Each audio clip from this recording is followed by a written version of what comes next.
Riemann sums.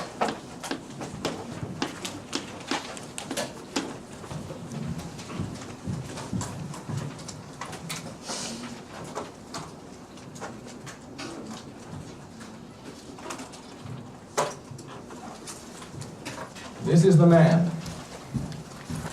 I'll mention him again next class.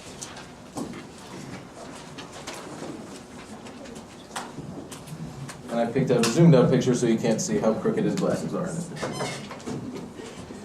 We're going to talk about approximating areas. We're going to talk about refining those approximations. Then we're going to talk about a general form of the example we're going to talk about. And then we'll talk about the specifics of the approximations we're going to use.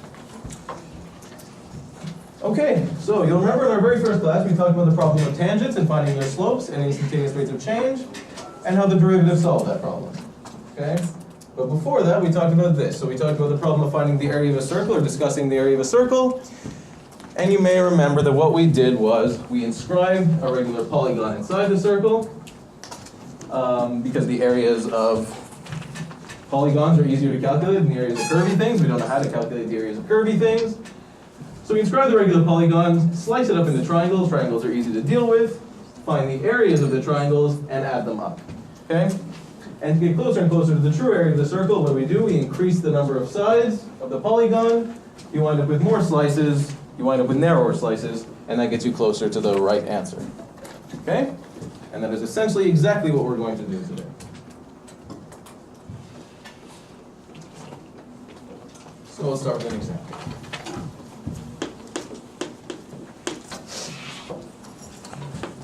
Determine the area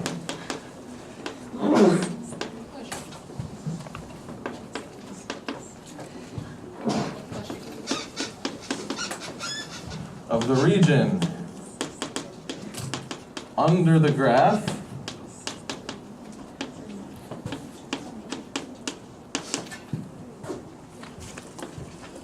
of y equals x squared from 0 to 1.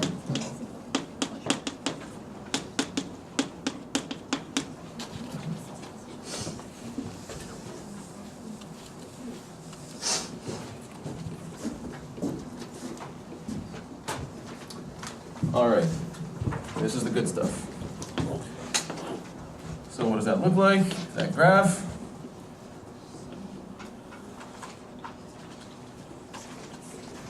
Okay, that should cause no great shock. Okay, we want to go from 0 to 1, where incidentally the function takes value 1 as well. Okay, and what we're looking for is this area.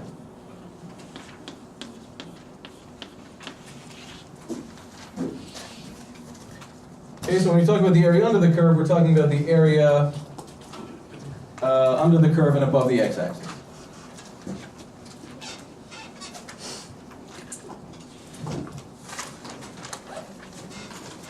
Okay.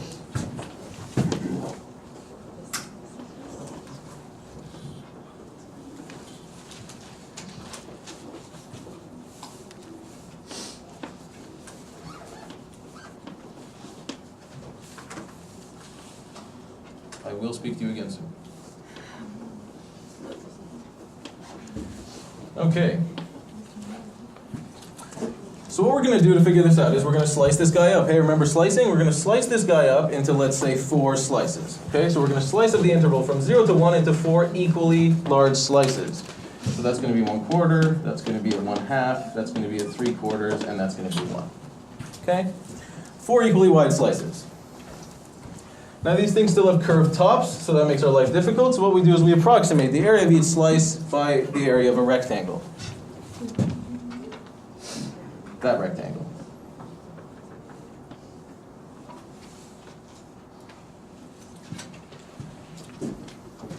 Okay, that's going to be our first approximation of the area under the curve.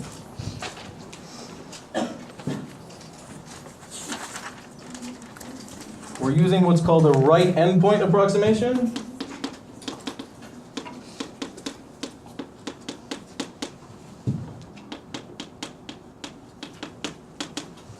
Because the height of each rectangle is given by the value of the function at the right endpoint of that interval. Okay? So look at this rectangle. Its height is given by where the function is at the right endpoint.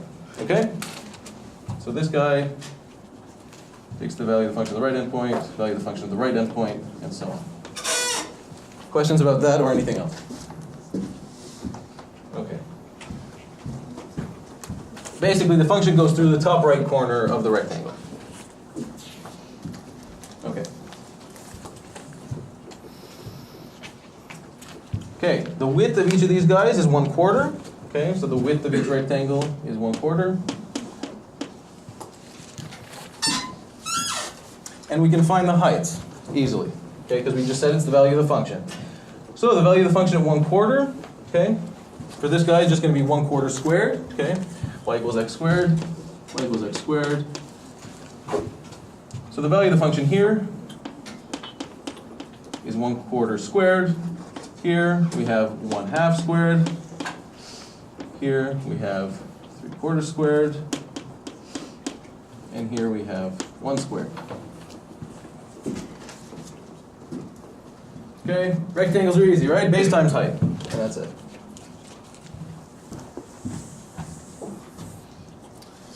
Okay, so we say that our first approximation of the area under the curve is just the sum of the areas of the rectangles, and that's easily calculated. 1/4. So the first rectangle, base is 1/4, height is 1/4 squared. Second guy, base is 1/4, height is 1/2 squared. Third guy, base is 1/4, height is 3/4 squared. And the fourth guy, base is 1/4, height is 1 squared. And that's that, okay? And we get 0.46875.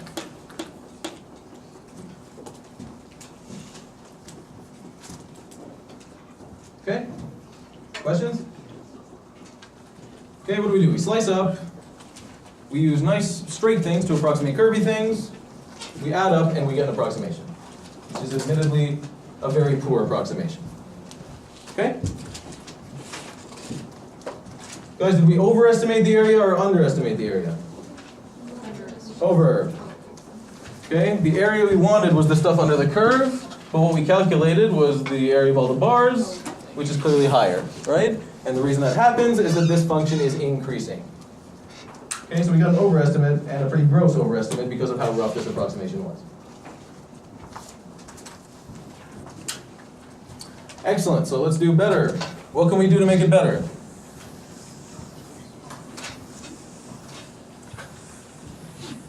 Should I have erased that? Yeah, same gimmick, okay? Yeah, good. More rectangles and make them thinner. Awesome, so let's do that. More thinner rectangles.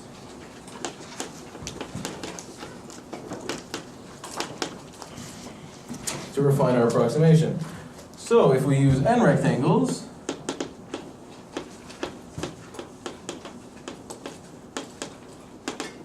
what's this going to look like?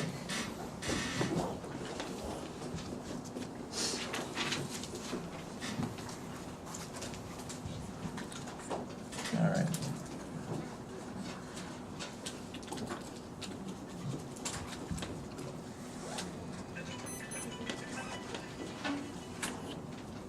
It's like we're in the future.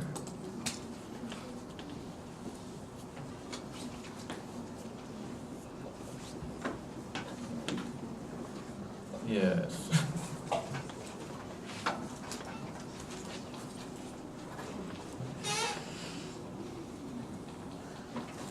Yeah, that was good, right?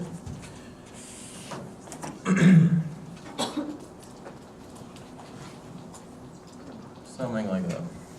Okay? So instead of using just 4 rectangles, we're going to use n rectangles. Okay? 1, 2, up to n. Good? Okay. Still, we're going from 0 to 1. And let's look at the ith rectangle. So this is the first one, this is the second one, this is the ith one, and this is the nth one. Okay, let's look at the ith rectangle.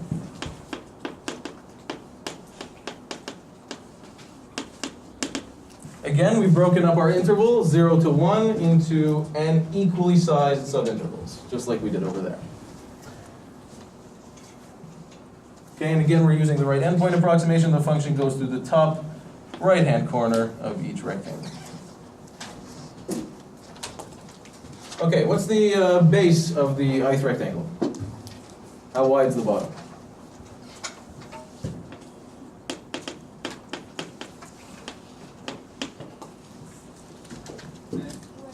One over n is good.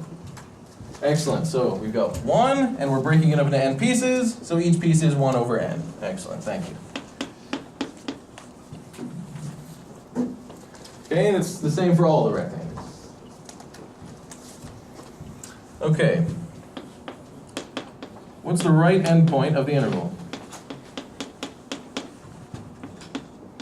Someone say? Oh, of your subinterval. So, okay, so let's see here. So this is x1, this is x2, this is xi, this is xi minus 1, and this is xn minus 1. Don't worry about labeling all of that, okay? This is the ith rectangle. Its subinterval ends at x sub I, okay? And we're trying to find out what this value is because that's where we have to evaluate the function, okay? Okay, so x sub 1 is 1 delta x in. Okay, x sub 2 is 2 delta x is in. So x sub I is I delta x is in. That's it. I delta x. Or I over n.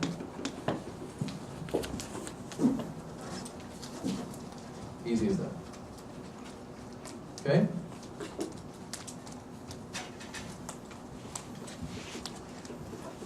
Okay, so I'm sorry, not the right endpoint of the whole interval, as one of you thought, but the right endpoint of the subinterval of the current rectangle. Okay? Okay. Now the height of the rectangle, what's the height?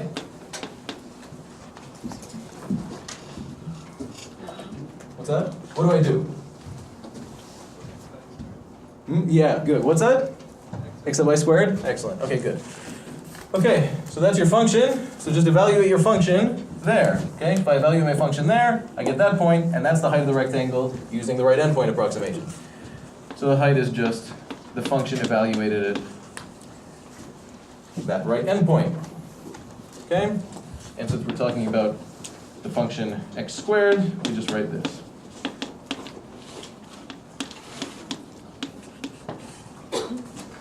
Okay, x sub I squared in this case, and I over n all squared in this case. Good, easy peasy. Find all the widths, which are all the same. Find the right endpoint of the current rectangle, and find the height of the current rectangle, which is given by the functional value. Okay, the area is just base times height. Base or width times height. So the area is just this guy times this guy. Okay? So I squared over n squared times 1 over n.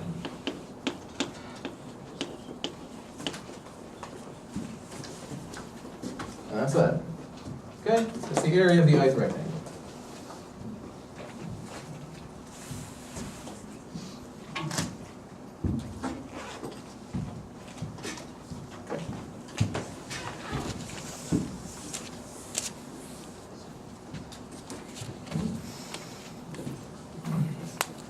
Okay, so now what do? We add up the areas of all the rectangles.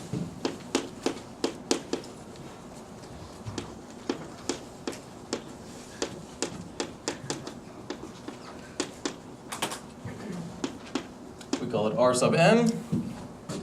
R probably standing for right because we're using the right endpoint approximation. And sub n because it depends on how many rectangles we've got. Cool? So let's add them all up. The areas were these guys, yeah?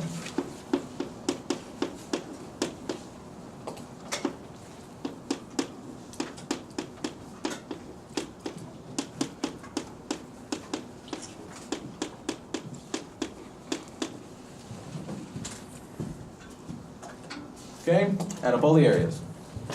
Or you can write this using sigma notation. From 1 to n, add the areas.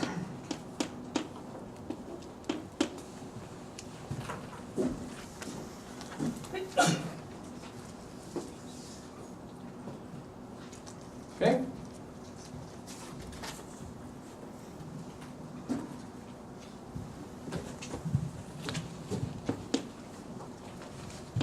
Okay, we have an expression for this. Let's write that in.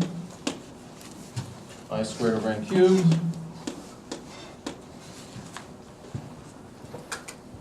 And you are welcome to pull this n cubed out because as far as I is concerned, it's a constant.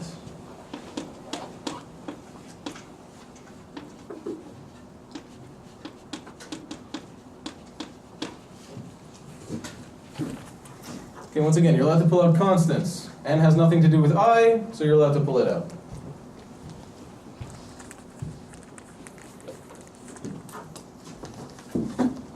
Cool.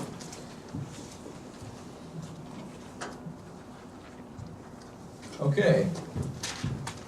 Anything that looks like this, it's called a Riemann sum.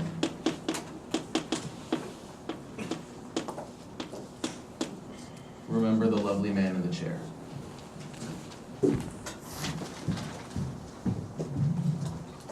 Okay, so this is the guy we just calculated, yeah? That's that number. Okay, we have 4 rectangles. So if we increase the number of rectangles, what are we doing? We're getting narrower rectangles, more rectangles, and we're getting a better approximation. Keep increasing, still better,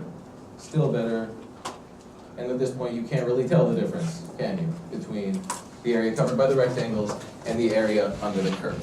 Okay? So we keep increasing, and as we increase we get better and better approximations of the area under the curve. Good? Okay, so each slice is better approximated by the area of the rectangle as we get narrower, narrower, narrower, and the whole area is better approximated by the sum of the areas of the rectangles.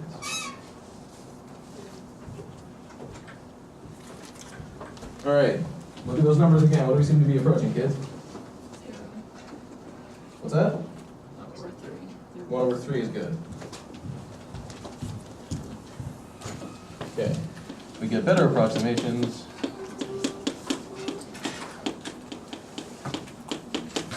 as we increase n.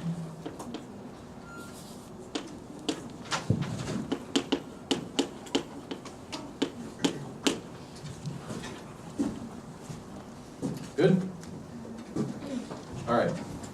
Just as before, we refine our approximation and see where it takes us.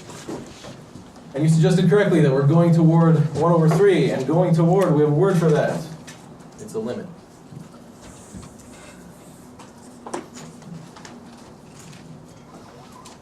Okay, so the true area under the curve, or the exact area under the curve, is defined like this.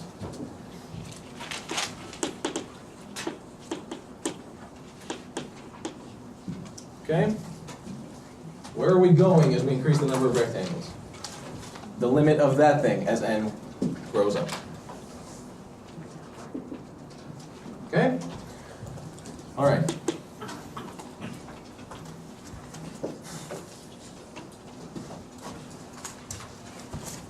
That looks familiar. We've seen this before. The sums of the squares of the first n positive integers. We have an expression for that.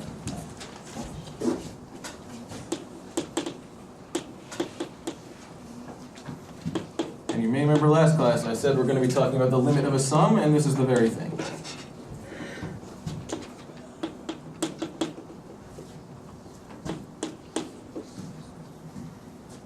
Okay. Same as you shouldn't pull the I out of here, this n belongs inside this limit, so don't try pulling that out of there. All right.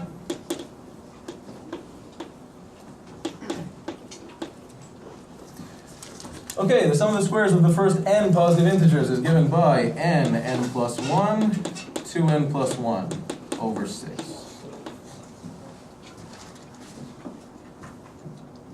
Okay? You know how to calculate limits like these. Okay? You're welcome to expand the top, and you're going to get a cubic up top, and you're going to get this guy on the bottom. You divide by the highest power of the denominator, take the limit, and you've got an answer. We'll do it slightly differently just for fun here.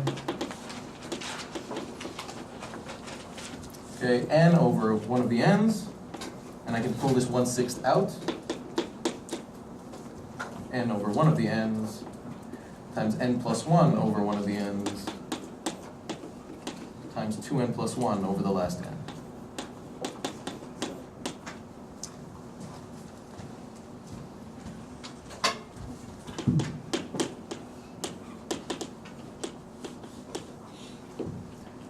What do we have here? We have 1 times 1 plus 1 over n. 2 plus 1 over n. Okay, as n grows up, that's still 1. That guy disappears, leaving us with 1. That guy disappears, leaving us with 2. So we've got 1/6 times 1 times 1 times 2. 2 over 6 beautifully is 1/3. There you go, everybody. We calculated the area under that curve from 0 to 1 from scratch. Okay, again, if that's too dizzying, you can just expand the top, do what we've always done, divide by the highest power in the denominator, take the limit, and you'll get the same answer.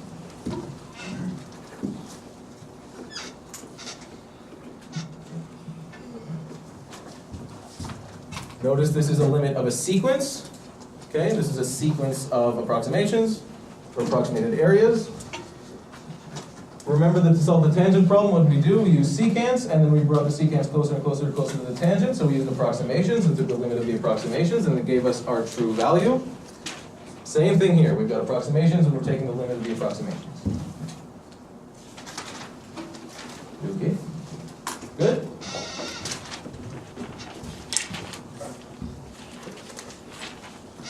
Okay.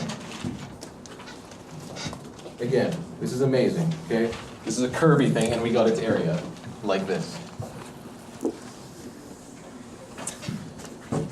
All right.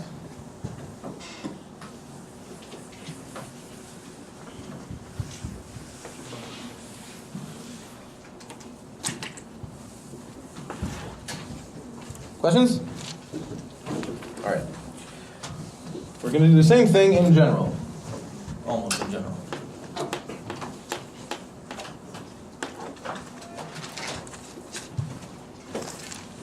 Okay,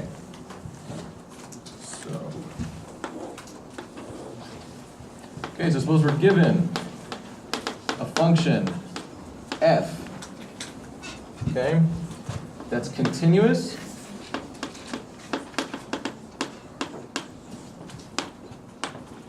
and non-negative. Non-negative, so we can talk about the area under the curve.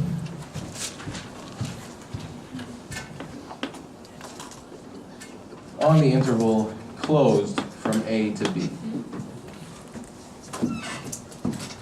Good. Okay, and we want to find, guess what? The area under the curve.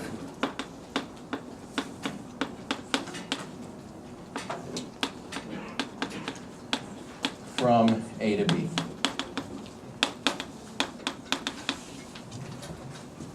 Okay. All right. And again, what does under the curve mean or under the graph mean? It means between the graph and the x-axis.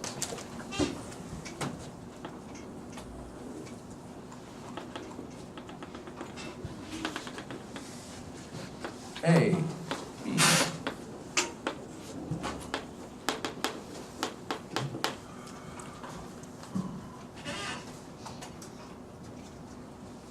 Okay, we want this area here.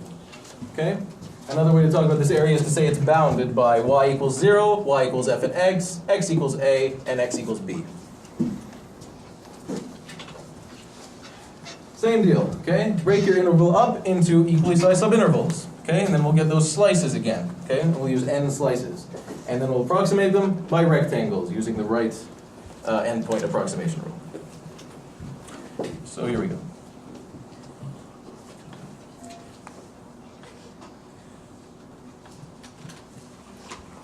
Dot, dot, dot. All equally wide.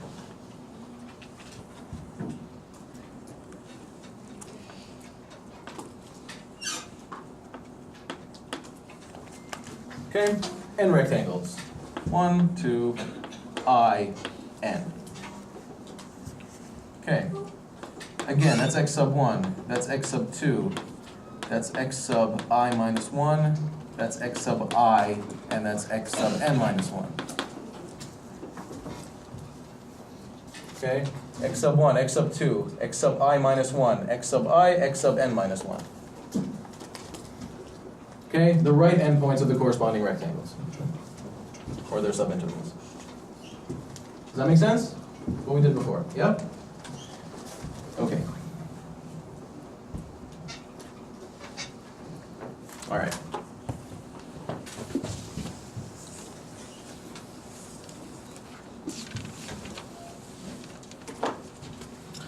All right, let's look at the ith rectangle. Again, there are n rectangles there. Let's look at the ith rectangle.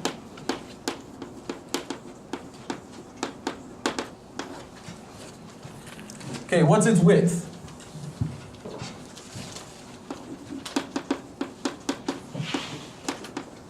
Talk to me. How wide is the whole thing? N rectangles. What's the size? What's the length? A to B. B minus A. Okay? B minus A, there's n guys in there. B minus A over n, because they're all equally sized. B minus A is the whole size. Divide by n to get the width of any one rectangle. Okay. Just as before. Look at the right endpoint of the subinterval that forms the base of the ith rectangle. Okay? X sub I. Almost the same deal as before, except we start at A, okay? So x sub 1 is at A plus delta x. X sub 2 is at A plus 2 delta x. So x sub I is at A plus I delta x.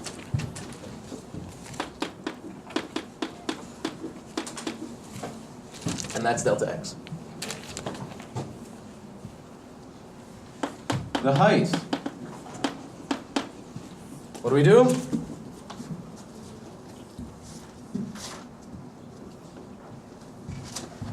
Right endpoint rule, okay? The function goes through the top right corner of each of these rectangles. So for this rectangle, its height is given by the value of the function there. As before.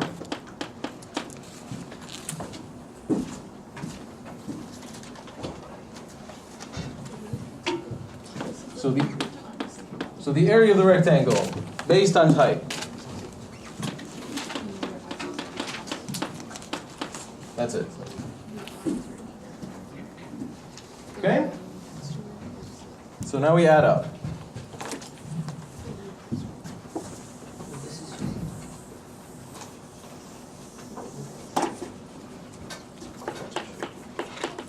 So the total area now of all the rectangles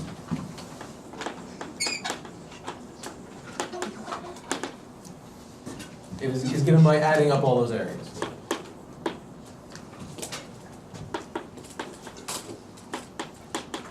All n of them, the area of each is f at x sub I times delta x.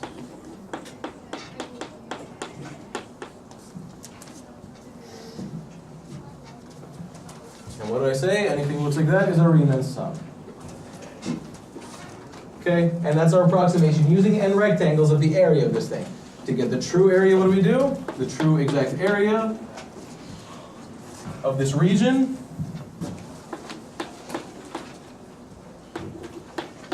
We take the limit. We increase the number of rectangles, get finer and finer approximations.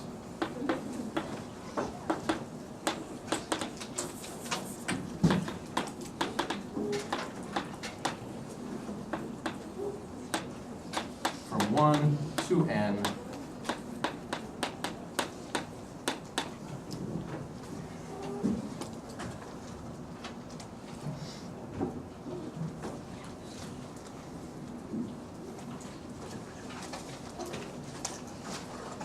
Questions? Okay. All we will do next time on this subject is we'll talk about the right endpoint, left endpoint, midpoint thing, and that's it, and then we'll move on from there. Tutorial at 5:30, everybody. If you have any questions, come let me know. Thank you. Okay. We're on lecture 5.3, Riemann Sums, that's Riemann again. We were talking about the problem of trying to find the area under a curve. Okay, that's non-negative and continuous. And what we did was, we broke up the interval we were on into subintervals. Let me get some pictures. Okay, we broke up the interval we were on into subintervals, and then on each subinterval we built up a rectangle, and we had the curve go through the top right corner of the rectangle. We added up the areas of the rectangles, and then gave us an approximation called a Riemann sum of the area under the curve. As we made the rectangle narrower and narrower and made more of them, we got closer and closer to the true area under the curve.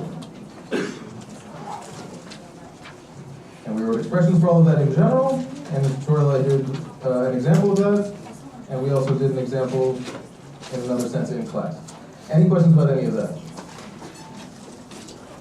Okay.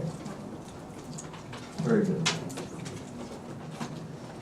Okay, so again, note for all this stuff, we talked about the curve going through the top right-hand corner of the rectangle. Okay? So the question is, why the top right-hand corner? Why right?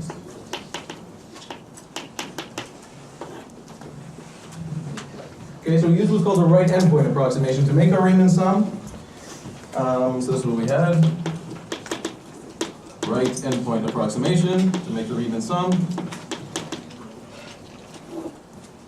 Alrighty.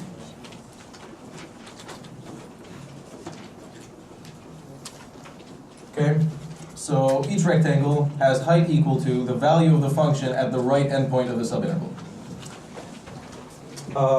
But there's other things you can do. You can do left endpoint.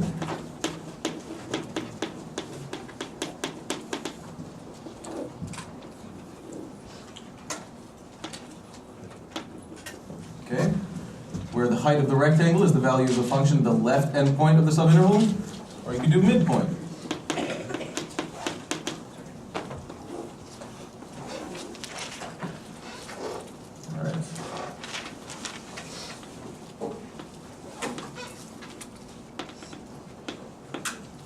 Okay, where the height of the rectangle is given by the value of the function at the midpoint of your subinterval. Okay, or you could do anything else. Okay, so there's no reason why it should be the right. It could be the left. It could be mid. It could be anywhere else on there. Okay. So let's see what happens if we do things differently. Okay, so if we're not taking the limit, we're getting an approximation with the Riemann sum. Okay, and the one we talked about is the purple stuff on the, or the magenta stuff on the right.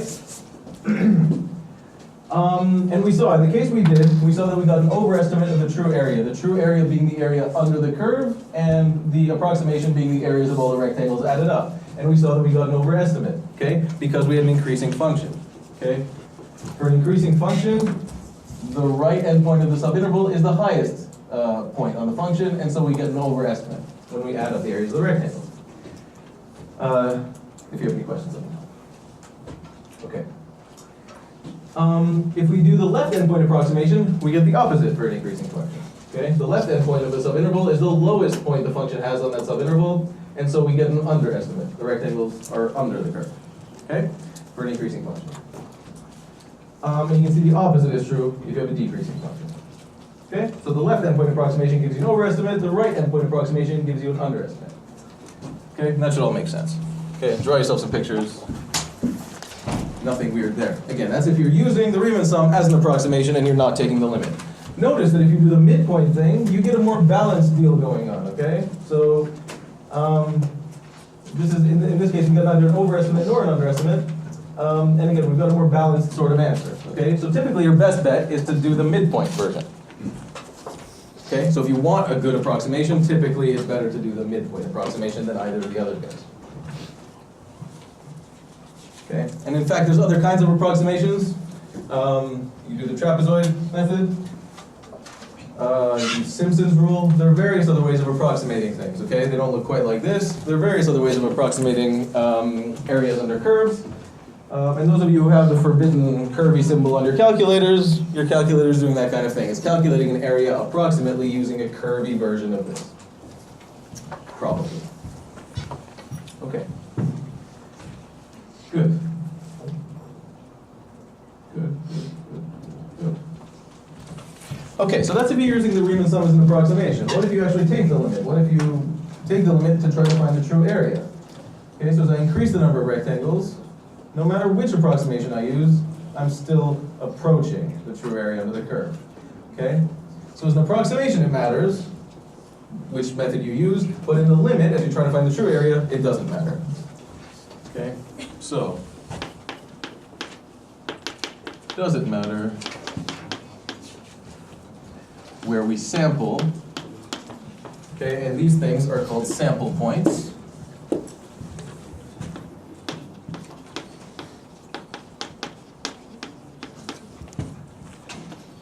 Where we sample each subinterval, right, left, middle, or elsewhere, to approximate the area using Riemann sum. Yes, it matters. Okay, the quality matters, whether you get an overestimate or underestimate matters. Okay, but in the limit, no.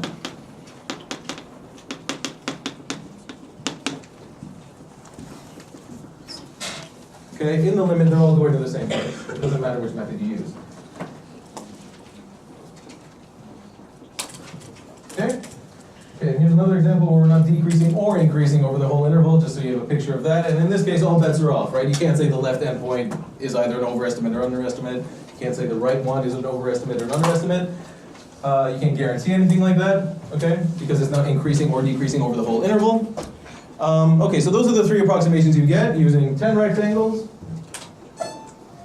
And as you can see, you get different results depending on where you sample. As you increase the number of rectangles, they approach each other. Okay, so you can see all those approximations coming to the same place. You can see the colored regions going to the same kind of value. Okay, so it doesn't matter where you sample in the limit. Only as an approximation does it matter.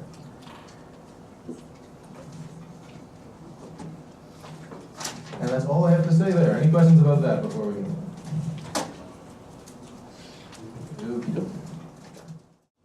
Okay, before we go on, I'm going to say something about the last problem we did in tutorial, for those who were there and for those who weren't there. We showed a velocity versus time graph, okay? So we showed something like this, velocity and time. 0, 1, 5. Okay, and we asked for this object or person's displacement between time 1 and time 5. Displacement being the change in position, okay? Because the velocity is not constant, that's not straightforward to do. So what you do is you chop up time into little slices, and on each slice you say that the velocity is roughly constant. Okay, so on each slice you can determine the displacement as velocity times duration. You can then add up all those approximate displacements and get the net displacement, or an approximation of the net displacement. And then you narrow the slices, you increase the number of slices you've got, and in the limit as you do that, you get the true net displacement. Okay? Nowhere there did I say area, and yet that's exactly how we do area. Okay? So from that you find that the displacement, the net displacement from time 1 to time 5 is just the area under the velocity time curve, okay, on that interval. Okay, so that's an important-ish thing. Displacement is given by the area under the velocity time curve. One interesting thing about that is that at one point we had, for the projectile motion example, we had velocity, and we got position up to a constant by anti-differentiating that, okay? And if we have position up to a constant, we can get displacement from that. So we've done two things here. We got displacement by finding the area under the VT curve, and we can also get displacement through anti-differentiation of velocity. That's a fantastically important thing, and that'll come up again on Friday. So there you go. Okay. Now the reasons I did this example were, one, we didn't start at 0. We did start at 0 in class, but we started at 1 in tutorial, and I just wanted us to see an example of that. 2, you get to see how much work it is even for a simple function to calculate something like this. 3, you learn that area relationship. 4, you get an intuition with velocities and flow rates and that kind of thing instead of just abstract functions and areas. And finally, you get an idea of that connection that we're going to talk about on Friday, the anti-differentiation area relationship that we're going to talk about on Friday. Everything we did there, and everything you do to calculate that kind of limit, those kinds of sums, you guys can do. If I can do it, you can do it, okay? So if you're worried about anything there, let me know, but rest assured this is not something you need to lose sleep over. So if the algebra there drives you nuts, try it, ask me stuff, but if you can't do it, don't panic. Okay, I hope those comments were of value to some of you.